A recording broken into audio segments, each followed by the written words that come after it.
This is Hidden Killers Week in Review. A look back at the most prolific stories of the week. This is Murder in the Morning with Tony Brueski and Stacey Cole. No, and it really is today as we're recording this actually in the morning, which, No.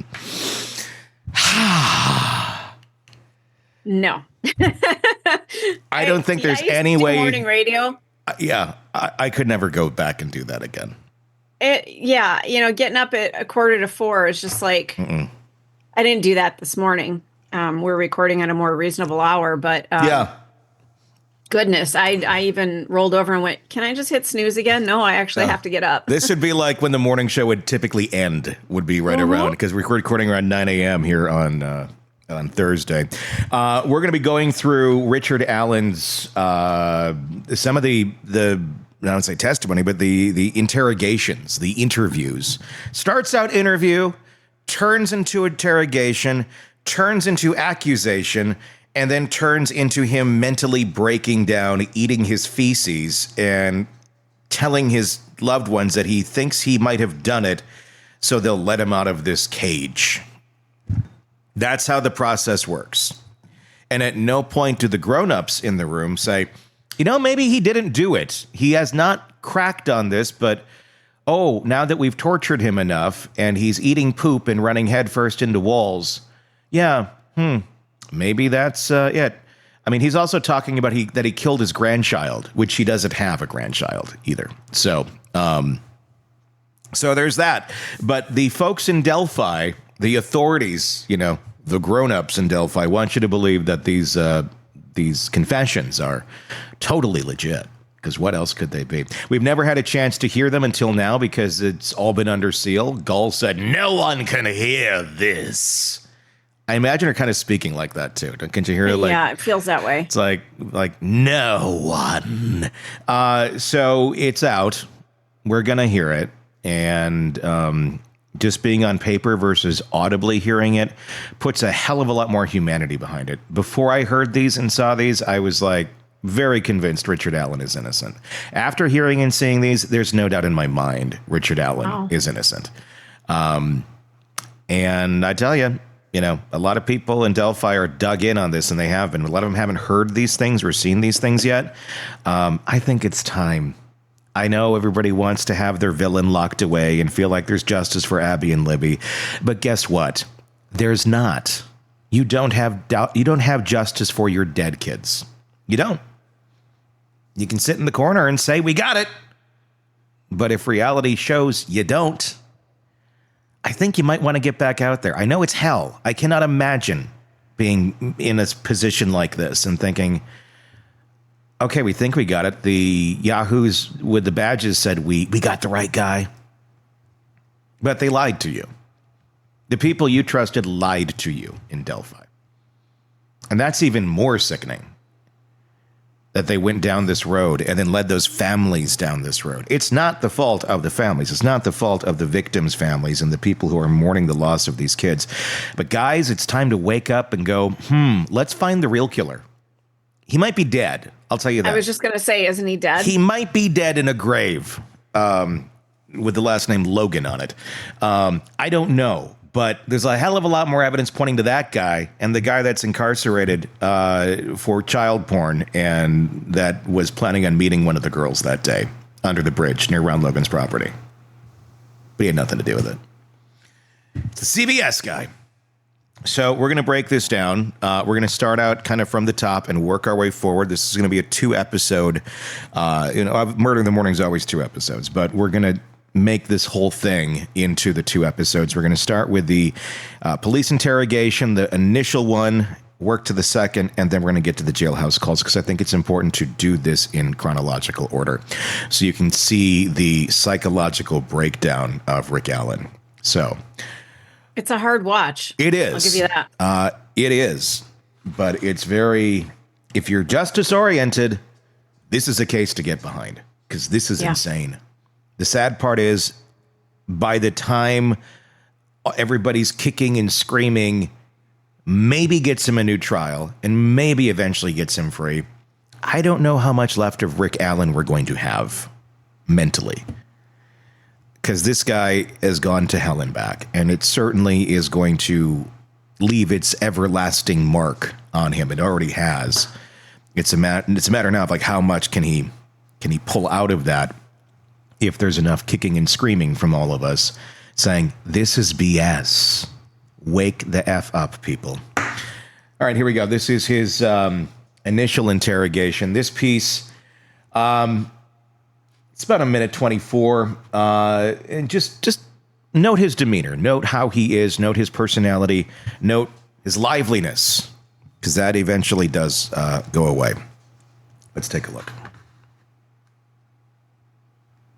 Good luck finding anything that points in that direction. I mean, it's not me. You're not going to make me believe it's me. You're not going to find anything that ties me to those murders. So I'm not really that concerned. You know, you went from trying to, I don't know what you want to say, get my trust and then slowly lure me into telling you I killed somebody and I'm not going to do it. You know, I don't know where this changed course. I'm not trying to give you a hard time, really not. I just want you to put yourself in the situation where we as police officers are looking at all the evidence that we have and what you've told us right now, okay? Okay, not trying to give you a hard time, just want to make sure that we get everything taken care of here. That's why we wanted to look at the things that we wanted to look at. And that's not going to happen now. I mean, like I said, we're done here. So arrest me or take me home. I understand. So arrest me or take me home. I'm done. These This is stupid. Okay. So that day, on that day, you went out there on the bridge, and that you were wearing the same clothing basically the same clothing that this person here is wearing. That's what you think. I don't know how you can tell that that's a black Carheart coat, which is what I told you, a black or blue Carheart coat. Blue jeans. And I should note, if you want to have the full context of this, you can watch the entire interrogation. That's on the channel too.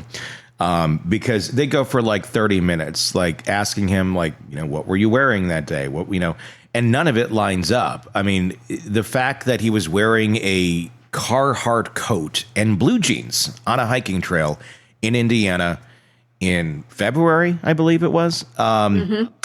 I'm going to guess most of the guys were probably wearing that on that trail. Incredibly common. Sitting here in Wisconsin, if you go to, say, Sam's Club, we don't have a Costco where I live, you see Carhartt everywhere. That's almost it's between Carhartt and North Face and Columbia. Those are the three jackets you see in the winter. Yeah. It's just like a uniform. It's a Midwest uniform. That's what you're going to see. Yeah, I mean, in you will see that in any area that's like this, any rural area especially. Is just, if you have a Fleet Farm, if you have any of those stores. If you have an Atwoods, a Fleet Farm, anything of that nature. Tractor Supply. I was just going to say that. Yeah. This is the uniform. It is what it is. I don't think it proves a whole hell of a lot. And they can't really prove anything that it's the one he's wearing because the damn image is so grainy. It doesn't really look like Rick Allen. They're going to tell him that they have experts. Experts have determined that is you in that bridge guy picture. They're lying to him. But they can do that. That's how it works in the US. You can lie to people when you're interrogating them to try and get them to say something else. Even if they're completely innocent, then you get this. You get complete denial and being offended because it's insane if you didn't do it. You know what you get from guilty people? You get some pauses. You get some, oh, shits. You get none of that with Richard Allen. He's frustrated at this point because they keep trying to lure him to say something he didn't do, and he just keeps saying, I didn't do it. Here's another clip from that very same interrogation. I just, like I said, at the point that you think I might have actually done this, then if you want to get a warrant, search my house, my car, my orifices or whatever, that's fine. I mean, I don't mind you looking at my phone or whatever, but, like, yeah. I don't think there's more. I guess my point is I don't think you're just asking. Sure, right. I'm just asking. I understand that. So it is what it is, and we are asked. So, yeah, I'm not going to have police out going through my house and stuff. That's just not. That's fine. That's fine. News leaks and somebody here. I just don't need that kind of. Well, we're trying to keep this very discreet because we do understand what you're talking about. It came out in a hearing, which is not normal. I understand. So, we're not interested in making your life or anything like that. We're trying to get these things figured out. Sure. Get it taken care of. So, sure. With that, so you said you would let us look at the phone? Sure. Okay, great. And you help us get to the other phone, too? I'll see if I can find it. Okay, all right.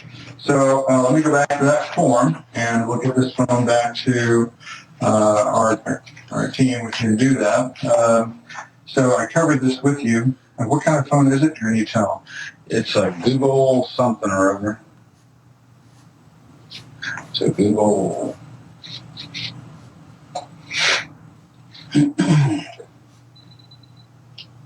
Pixel. Pixel. Okay. It's a black phone. Okay. And what is the passcode? 2045. 45. Okay. All right. Great. So I read this to you. So if you have any questions, do you have any questions about your rights about being able to do this? Or we just need your signature to verify that you understood everything. So that's another piece of that right there. Giving his password out, everything, nothing to hide. Go ahead. Yeah, he's not pulling a Stefan Soda or Stefan Stearns, me, and, destroying the phone, thinking that would keep people from looking at it. I was interrogated once. I don't know if I think you weren't working for the radio station at the time, but we had a disco dance that we always did every year. Yeah. I've been to that a few times. Yeah. I wore Michael Jackson that one year. It was great. Yes, you did. Yeah, I remember that. Yeah, absolutely. But one of our sleazy salespeople stole some money. This was for a charity gig. So the police got involved. Yeah. Well, anybody who entered our broadcast building over the weekend needed to be questioned. And I had stopped into work. Yeah. And this cash box had been sitting there. It was going to be taken to the bank on Monday. We had the dance on a Friday. And so anybody who entered the building got questioned. And it was the worst hour of sitting in a room, and they're just asking me all kinds of questions about what I do in my personal time. It was very weird. The salesperson finally fessed up. So none of us should have gone through that. But it was a weird, they were questioning what I had done before I even got to the station. Why did I stop in? And I said, well, I had to pick up something I forgot in such a rush to leave. Yeah. To get to the dance, I forgot some stuff that I needed over the weekend. And it was just I was guilty from the second I sat down, and I didn't do it. Yeah. I'm horrible at that. Like they were trying to trap me. I'm when I was a kid and when I get accused of shit, I would be the one that looked guilty but didn't do it. Yeah, right. I've always been that person. I still can be that person because when I'm watching Rick Allen here, I can feel what he's going through. I mean, on a very small level compared to being a murderer or being called a murderer. But I can feel that because it is a huge pet peeve of mine, being accused of something that I did not do or did not say or had nothing, or it's especially when it's the opposite of who you are or what you would do. It's offensive, and I don't get offended by much other than that. Yeah. I don't, because I think it's a choice to be offended. But when you're being accused of something that's there's no way in hell I would even think of doing this. And I don't like people having the wrong perception of me. It's not that I'm trying to, control the script or make people think I'm something I'm not. I just want them to know who I actually am. And it's I'm not what you're saying I am over here. And I feel like that's what Richard Allen is going through right now. I've never been interrogated for anything other than when you're a kid, did you do that? You must have done I would get into arguments with my parents for hours. They didn't know how to de-escalate anything. It was always, let's take a step up till we're all screaming at each other. And you're so frustrated, you're slamming your bed and lifting it up on the floor and making, oh my God. Wow. Yeah, it was great. That's not fun at all. I got some therapy bills for that stuff. But it's, yeah, there's, to me, that's one of the worst things, is being accused of something you did not do. Especially when you're there and you're like, how can I help? Like, what happened to these people is horrible. And that's all this guy has done this whole time from the beginning. When they were calling he's very for forthcoming. Yeah, when they were calling for people at the beginning, who was out there? He went in and talked. Told them everything that he knew, and then 6 years later they decide, oh shit, well we missed out on Keegan Kline, we missed out on Ron Logan, he's dead now, and there's those other people here that seem to really have some stuff, but we don't want to go after any of them despite the mountains of evidence. Let's go after CVS guy because we're getting pressure that we haven't solved this yet. Yeah. What I wonder about these guys, these investigators, is are they patsies in all of this where they believe they're doing their job to the best of their ability? I mean, my question is, who's feeding these guys the information that this is so solid evidence and the science on this bullet is so solid? Do they actually believe that? And they are simply, doing their job like, this is solid. This is our guy. You got to get him. You got to get him. You got to get him. And they're following orders, basically, thinking they're doing the right thing. Is there someone above them saying that? And who and why? Or are these guys part of that and they know that what they're saying is literally BS and they're just going along with it because they're embarrassed too. These are investigators on this case that have not yet solved it despite the mountains of evidence in front of them for other people, which again doesn't make any sense. You got to look up this. You got to look up this chain, and that chain is going to lead to someone somewhere or multiple people somewhere in that state, likely. It feels like they screwed up somewhere, and there's just layer after layer of cover up, and it's so thick right now that I don't know that they can unravel it. They're either covering for their egos, or they're covering for someone else, and they may not even know it. Because you go to the conspiracy level of that's a lot of people for a conspiracy. Conspiracies in general fall apart because of that sole principle. And that's why I don't believe most conspiracies. But if the people you have involved in your conspiracy don't know that they're part of covering up a conspiracy, you can involve more people if you've convinced them that they are doing what is right and they're doing the right thing. That's what I wonder about this.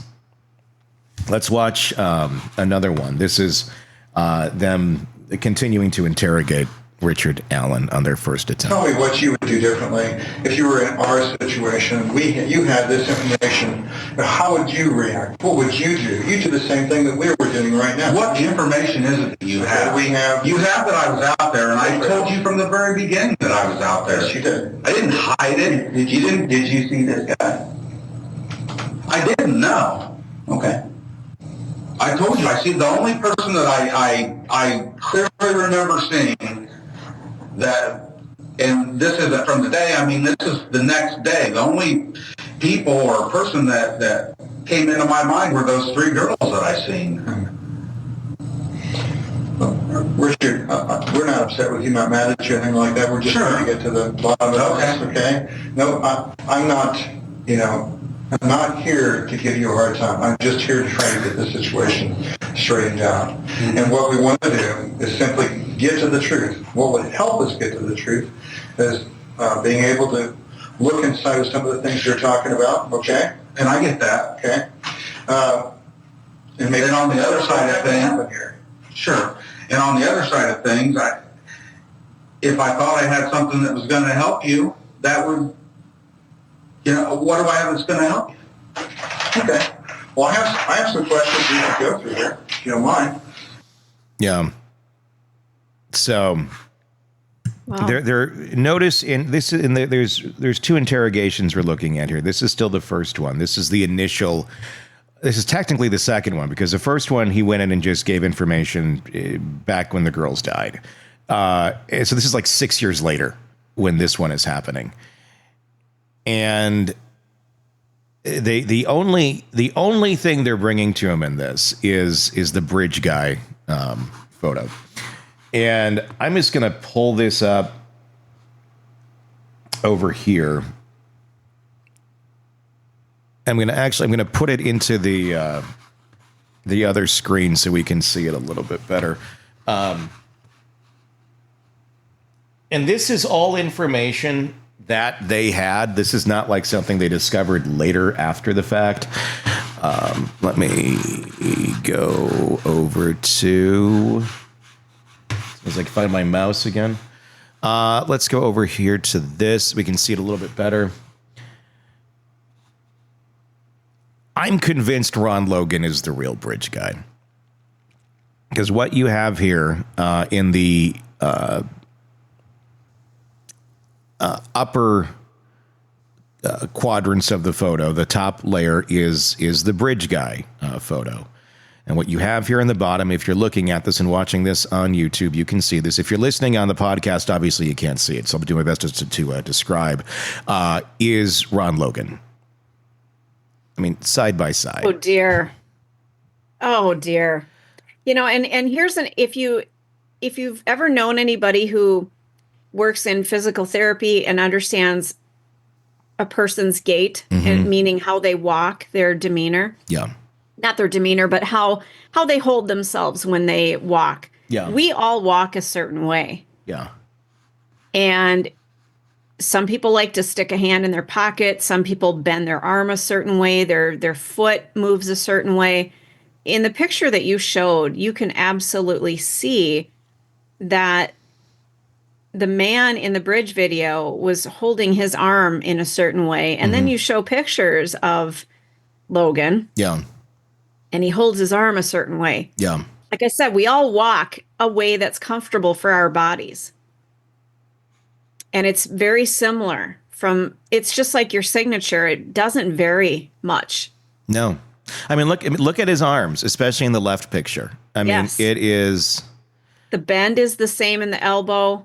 It's the same. I mean, so Delphi investigators had all of this. And they passed on all of this, saying, oh, this is nothing. This is, I can't, FBI came in and said, I think this is your guy. You just moved the picture, but even the way his knee picks up as he's taking a step. Oh, yeah. They're identical. They are fucking identical. Yeah. Yeah, I know. Oh, my goodness. Yeah. So they had all that, and they still said, nope. Why? I don't know. There's no reason to be covering for Ron Logan. He wasn't like the most upstanding citizen. He's been arrested for abuse and beating a girlfriend and a myriad of other things. I mean, his ex-girlfriend has been on camera, who he hit over the head with a wrench. Yes. She said that he seemed to have this weird propensity for little kids, too. And that there was a little girl down the road that I think she bought a horse from him, if I'm remembering correctly. And she basically described it in more words or less that he was really a bit too touchy-feely about it. And he was like, well, it's just, like predators do, where it's like, it's just that your eyes, they just gaslits people. That's what those sick Fs do. And you got that. And there is, and I don't have it in front of me, but I believe there was something with this involving him and horses, and I don't know if it involves the girls directly, but I know there's something about that, where it was this luring type thing that he had going on. FBI goes in, they raid his property, they go in and look for everything. They go through. We don't know exactly what they found, because once they got done and they handed it over to on a silver platter to the Delphi investigators, they kicked the FBI out. Said, we got it from here, buckos. And then nobody ever saw the report. We don't know what's on it. Just doesn't feel right. And if there's nothing on it, you'd probably release it. You'd probably be like, see, here's, there's nothing to see here. We thought we had a really solid lead, and this sucks. It was a red herring. And that does happen sometimes. But I'm going to say in this case, it's not a red herring. The guy made up a fake alibi before anyone even knew the girls were dead and on his property. He's telling his friend, hey, say we went to the pet store out of town. You drove me there. Because he couldn't drive because, oh, yeah, he lost his license, too. So like I said, super upstanding guy. Not really quite understanding why anyone would cover for him because I don't believe that there was much of a reason. I think he was something, I'm going to guess there's something to do with him luring, and this is a ring of some sort. There's something about it. I don't know. And I do believe he's involved. He's dead. Not going to be remotely surprised if Keegan Kline is involved. He's a pathological liar, as described by many people, and a child predator, and was supposed to meet with the girls that day. Right there, right by Ron Logan's property, under the bridge. Communicating with her directly, luring him like To Catch a Predator style. But he's not. They didn't arrest him until like 3 years later on unrelated charges. There's nothing to see there, right? It's Richard Allen. That's who it must be. Who's being covered for? Who is it? Why is it? Or what group? There's something dark going on here. Very dark. I think beyond what any of us have expected the scope of it to be. Because it keeps going. It keeps going and going and going. Here's one more from that initial interrogation. Let's take a look. I don't want to be included to begin with. So until the point that you have something that tells you that I did this and you want to subpoena or arrest me or something, I've got nothing to worry about. So I'm not real concerned here, but your attitudes towards me have definitely changed, and I don't like the fact that, it feels more like I'm being interrogated, and so then you're going to tell me that you've already talked to my wife and my daughter and stuff. Like, how straightforward is that? Well, what would you? Okay, let's turn everything around. Tell me what you would do differently if you were in our situation. You had this information. How would you? Just utter manipulation, BS. Tell me what you would do. So eventually, keep in mind, all they have that they're showing him at this point anyway, because I don't think they have anything else. I think they're really on a fishing expedition here, trying to get something out of him. And they realize the bridge guy thing, he's not budging. He has, and they know there's other evidence that would point otherwise, that he's not the bridge guy. But so conveniently, that picture of Ron Logan, not admissible in court. They didn't admit nothing third party. The jury never heard a single thing about Ron Logan, Keegan Kline, or any of the other idiots in this case that have a lot of dirt on them at the very least. None of that is heard. So the jury is unaware that there's another photo of another guy that looks exactly like Bridge Guy. Judge Gull said, this isn't, we can't put that in there.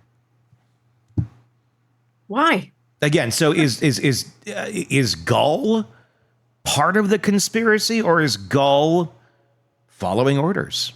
Because that would take it higher than like your local police. That would take it somewhere higher in the state. And I think that's where ultimately the roulette ball will drop if we ever get there. So none of that is able to be admissible. So they're like, okay, what? This is my conjecture. He's not admitting anything about the bridge guy, not saying he is the bridge guy, nothing there. What else do we got? So they go in, they raid his home 6 years later. They find pretty much nothing. They check all his digital devices. He willingly gives them to them. He has no history of anything questionable. He doesn't have, there's nothing. There's no digital footprint. There's no physical footprint. There's absolutely nothing. But when you're going to raid someone's home on suspicion of murder, you're going to take weapons out of that home too, whether they have anything to do with the crime or not.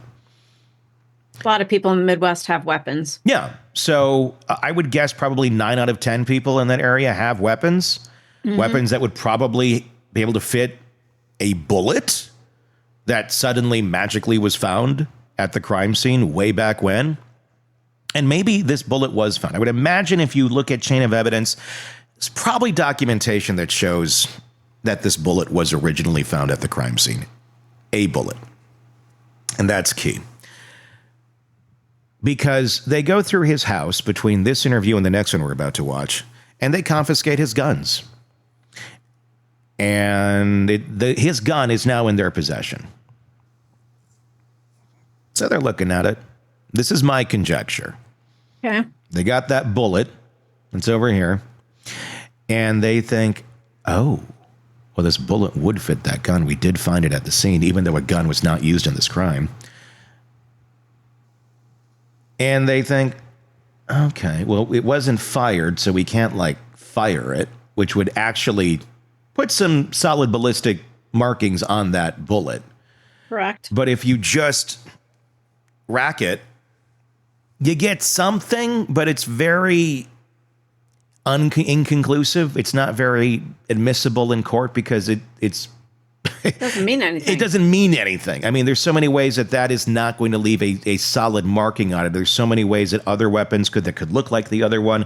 There's a gazillion ways that is not a very solid science. But these guys are talking to him about it like it's like, there's the moon in the sky. You can't deny the moon's in the sky. That's not the moon. That's a star over there, dudes. And they say that the bullet that they have in that evidence matches a marking on Richard Allen's gun if you put a bullet in and racked it and the bullet comes out. So their thought process is, and this is, again, my conjecture on this unsolved mystery. I think they took the bullet from evidence, racked it through his gun, took it out, took another bullet from his house that also does fit that gun, racked it through, and said, look, we took a bullet from your house, and it happens to match the same one over here. And look at the patterns on it. It's exactly the same.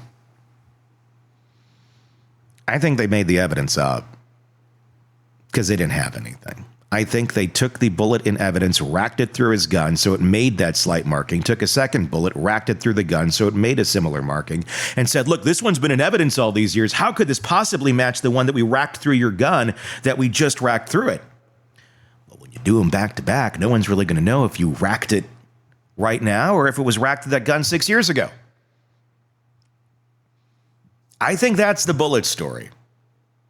I think it's they found that bullet, they couldn't connect it to anything, and it probably just fell out of the pocket of somebody or something when you had 40 plus officers wandering around the crime scene, contaminating it left and right. I think your odds are there that that's where your bullet came from. And it just happened that, yeah, he has a gun that fits that bullet and that brand, which, again, not that crazy to happen in this area of the country or many areas of the country. And you go to most people who have a gun of a certain type, you're probably going to find a lot of similar bullets, similar brands, same brands. It's not crazy. It's a smaller town. There's probably not a ton of variety and options.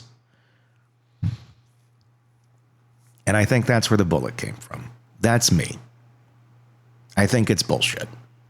I believe they found it. I believe they manipulated it to make it look like it was because they didn't have anything. And I mean, they thought they couldn't, sell this on the bridge guy picture alone. But the bullet is the only thing that they got him on. That's why he was convicted. It's insane. It's insane. So they get his wife worked up. They bring her and they convince her that he's this bridge guy and the bullet is undeniable proof and undeniable evidence and no one can argue it. And if you don't know anything about ballistics or anything, you're going to believe it. These are the police. You want to think that they're doing the right thing. And they're telling her that her husband has this bullet that came from his gun and it was at the crime scene. Then they bring her in to Rick Allen to try and manipulate him with the BS that they just fed her. They want me to tell them that I did it. And I'm not going to. I'm not going to admit to something that I didn't do. How stupid is that? I don't care what they do to me. I'm not going to admit to doing something I had nothing to do with. And I'm not going to try to explain something I can't explain, because I don't know. You tell me, because I don't know.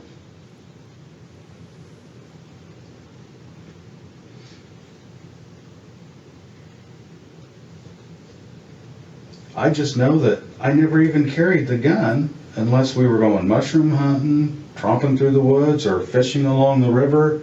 That's the only time I even carried it for the most part.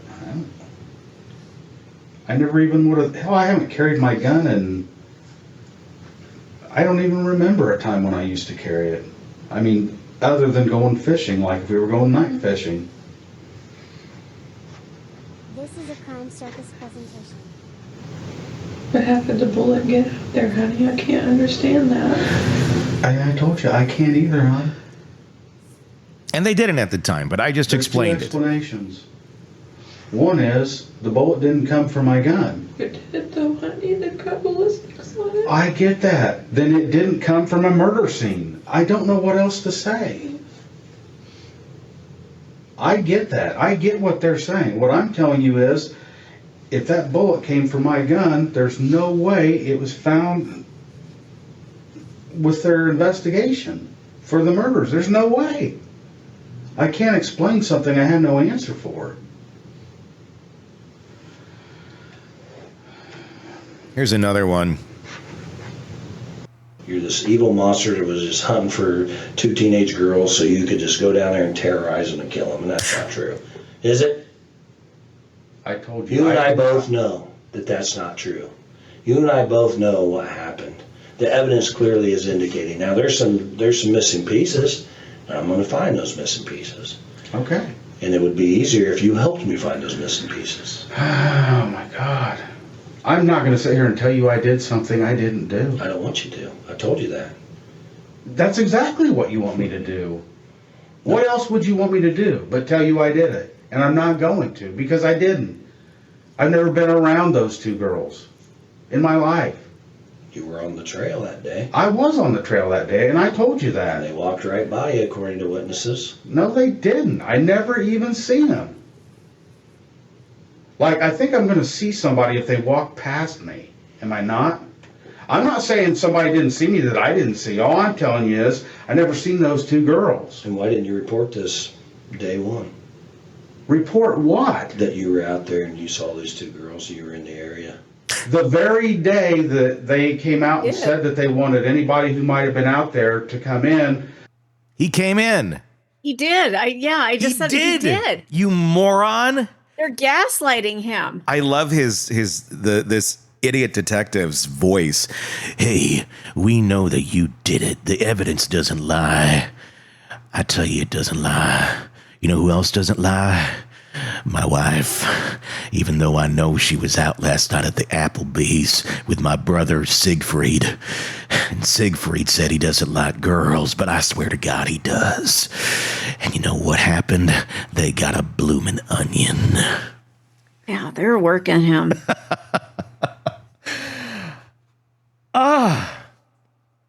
It's all gaslighting.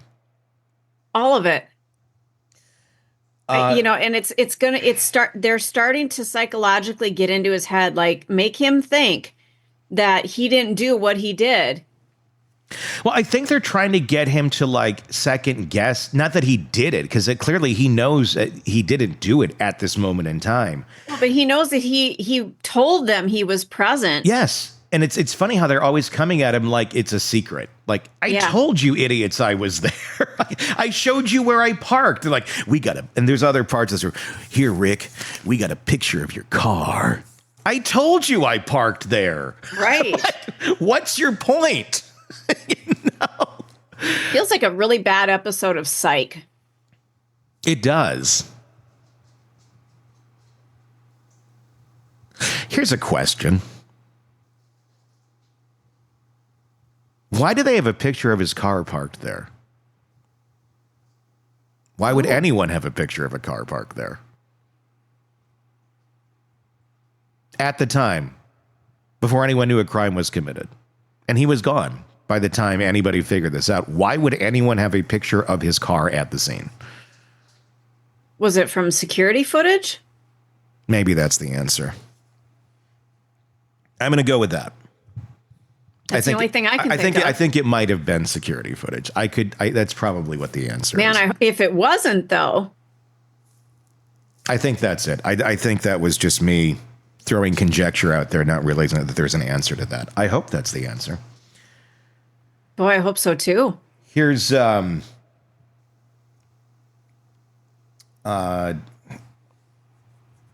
Officer Matlock continuing to torture Rick Allen and his wife. I don't know how to explain something that isn't possible. But I know, this is what I do know. I know that no bullet from my gun was connected with a murder in any way, shape, or form.